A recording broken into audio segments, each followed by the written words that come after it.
Imagine a town suspended in time, a place where the boundaries between reality and magic are blurred, where generations are born, love, suffer, and die in cycles of solitude. Welcome to 100 Years of Solitude, Gabriel García Márquez's masterpiece that not only defined magical realism but also became a cornerstone of world literature.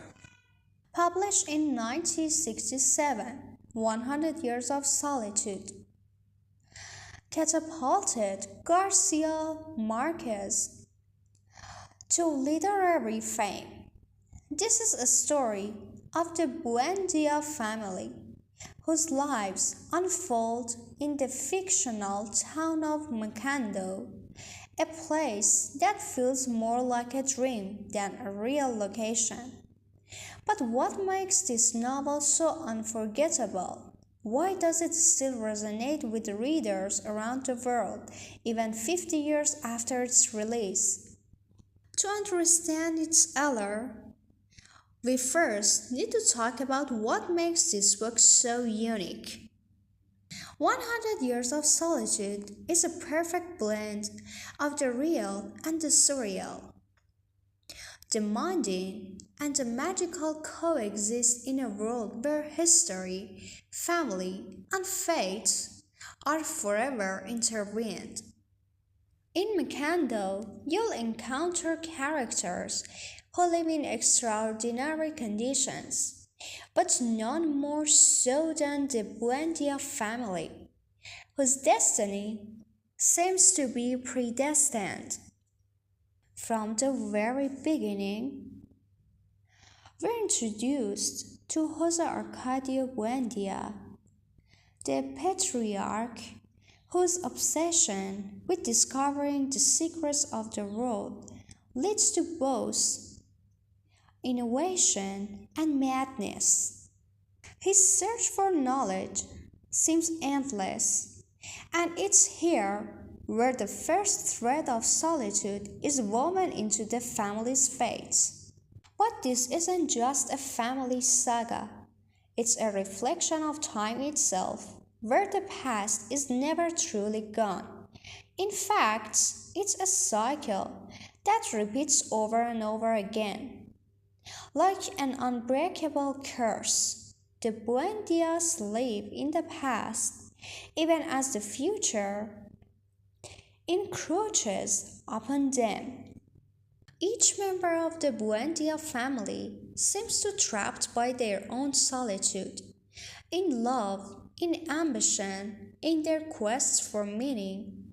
They find themselves disconnected from those around them, and yet they can never truly escape the ties that bind them to the past.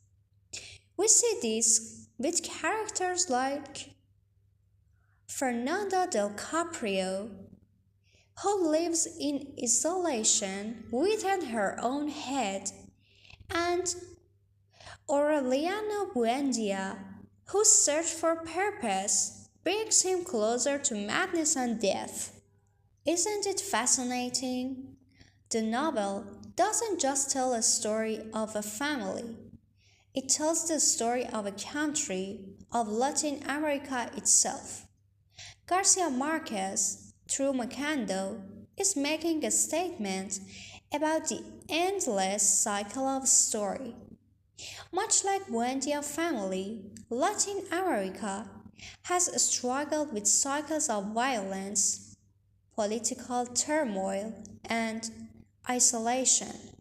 Every event in Macondo mirrors the history of Latin America, from colonization to dictatorships, wars, and revolutions. And despite everything that happens, no matter how much Macondo changes, the core of the town remains the same. It's trapped in its own time, locked in a never-ending loop. The characters are forever haunted by their decisions, by their history.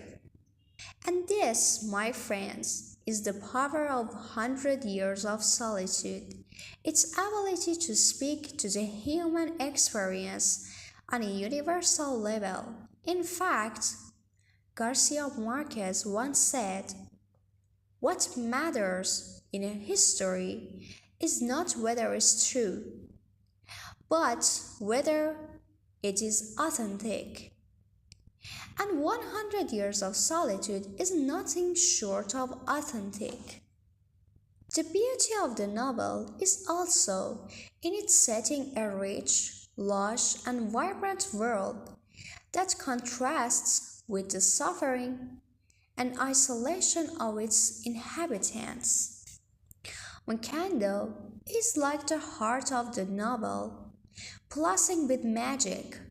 It's a place where everything seems possible, from levitating women to the rain of yellow flowers, yet its inhabitants are shackled by their own choices.